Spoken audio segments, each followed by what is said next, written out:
if you're looking for an awesome fire pit that you could also grill with, you got these nice little grills up here, and also comes with a cover and poker that's easy to put together. You're absolutely going to love this. So this is the poker that it comes with right here.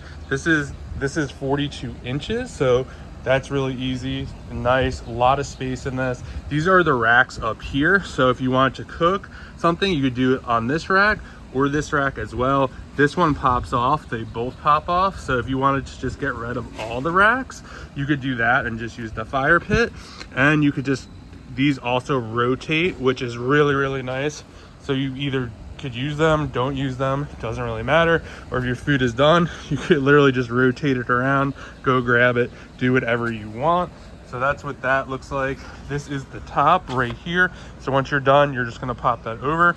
And then you can see over here, we got like a nice little flag theme going on. Looks really cool, especially when there's fire in here. It looks awesome. So if you're looking for a great fire pit and also a grill to kind of cook, roast marshmallows, do whatever, this is absolutely awesome, easy to put together. And a huge thank you to the brand for sending this over so I could do this review.